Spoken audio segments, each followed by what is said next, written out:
Hello guys, pag-usapan lang natin si Daniel Padilla at Maine Mendoza. Ayon kasi sa bali-balita, tambalan Daniel Padilla at Maine Mendoza pinupus na pantapat sa Catherine Bernardo at James. Ayon kasi sa karagdagang balita, dahil malapit nang ipalabas ang Someone Someday, ang first serye together ni na Catherine Bernardo at James, marami tuloy ang nagmamanifest na sana ay pagsamain din sa isang serye o pelikula sina Daniel Padilla at May Mendoza. Tulad daw ng Catherine at James ay siguradong magiging kaabang-abang din ang Daniel May tandem. May mga nagsisip din na baka pwede rin pagsamain sina DJ at Julia Montes.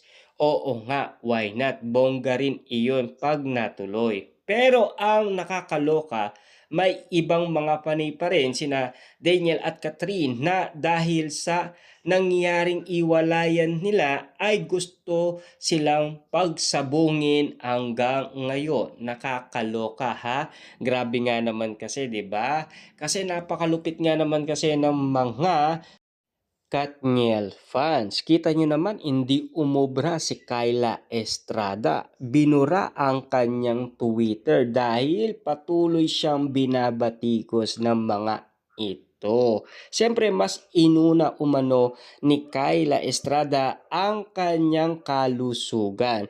Pero meron pa rin umanong pinaglalaban sina Daniel Padilla at Catherine Bernardo. Papaano nga naman kasi patuloy pa rin silang nagpaparamdam last 2024 at 2025. Hindi lang nating alam kung ngayon ay merong paramdam ang ABS-CBN at si Daniel Padilla at Catherine Bernardo. Pero ang pagkakaalam natin kasi tatapusin muna nila ang solo project nila. Pero take note ano na ang nangyayari sa Elena 1944. Ayon kasi sa mga kumakalat na bali-balita, mukhang malabo na daw matuloy yun.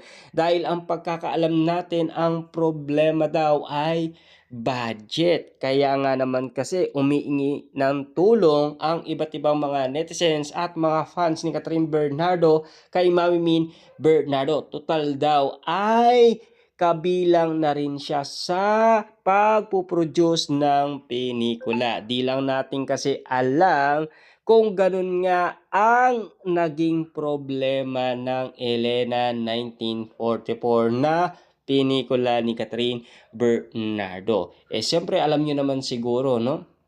Na talagang bigatin ang mga project ni Catherine Bernardo. Lalong-lalo na kasi mga costume, mga gagamitin, ibang klase kasi.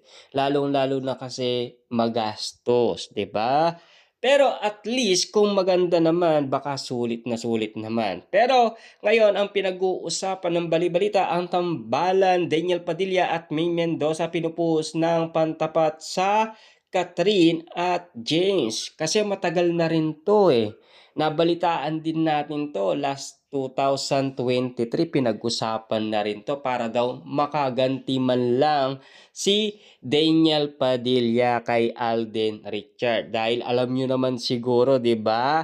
Nagkaroon ng love team ang Kat din. Bakit daw si Daniel Padilla hindi i-love team kay May Mendoza para pantay lang daw? Yan kasi ang mga napapag-usapan noon pa man. Hanggang ngayon, kita nyo naman, no? Pinag-uusapan pa rin sina Daniel Padilla at May Mendoza. Hanggang ngayon kasi napapag-usapan pa rin sina Daniel Padilla at Catherine Bernardo. Hindi maglalaho yan kahit na sinasabi pa nila na nagkaiwalay na sila. At least meron pa rin silang nararamdaman. Kasi ika nga ng manghuhula, mahirap bitawan ang nasabing relasyon. Siyempre, 11 years nga naman kasi ang tinagal ng kanilang pagmamahalan. Lalong-lalo na may ula nga naman kay Catherine Bernardo at Daniel Padilla. Sila pa rin daw ang ending. Pero, intayin na lang natin mangyari ang ula ng isang manghuhula kung katotohanan nga ba at kung ikakasal si Catherine Bernardo sa iba at kung ikakasal din si Daniel Padilla sa iba at kung totoo man ang bali-balita na magkakaroon ng anak si Daniel Padilla. Hindi lang natin alam kung kanino. Kasi marami nang kumakalat na bali-balita ngayon kay Kyla Estrada daw at Catherine Bernardo. Yan kasi ang mga bali-balita, 'di ba? Lalo-lalo na dati kinakalat ng mga netizens na nabuntis daw si Catherine Bernardo at nagkaroon din sila ng anak ni Daniel Padilla. Subalit wala pa naman pangyayaring ganon. Lalong-lalo na kay Andrea Brillantes. Grabe nga naman kasi ang mga batikos noon kay Daniel Padilla. Subalit naging okay na rin si Daniel Padilla sa mga netizens. Papaano nga naman kasi naging okay si Daniel Padilla dahil kay Catherine Bernardo dahil sa pagkakalink niya kay Mayor Mart Alcala. Unti-unting luminaw sa iba't ibang mga netizens kasi noong spotted si Catherine Bernardo at Mayor Mart Alcala na napag-usapan sa NAIA at papunta sila sa Australia. Patindi ng patindi ang mga issue pero at least ang uling alaala ni Catherine Bernardo last 2025 bago matapos nga naman kasi Diyos ko ang uling paramdam ni Catherine Bernardo kay Daniel Padilla ang couple ice glasses lalo-lalo na kasi maraming beses nagparamdam si Catherine Bernardo kaya nga naman kasi patuloy silang pinaglalaban ng kanilang mga fans kaya mahirap silang bitawan at kalimutan.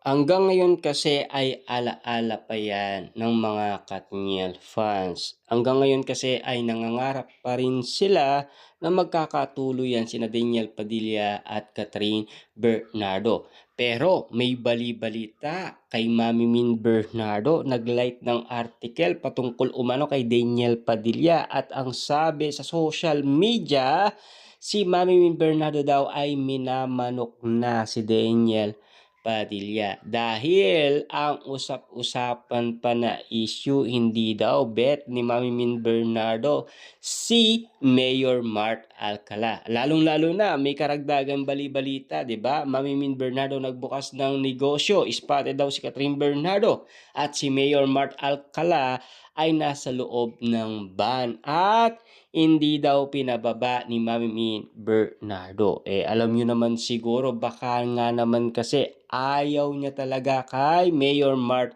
Alcala. Lalong-lalo na kasi pagkakaguluhan sila, pagpepestaan at pag-uusapan. Hanggang ngayon kasi wala pang matinding resibo at wala pang nagpapatunay na kung katotohanan man ang lumalabas na resibo. Pero take note nag-like din si Mayor Mart Alcala. Kasi ang sabi ng netizens kapag daw tumigil na ang mga basher na pag-usapan sina Mayor at Catherine Bernardo.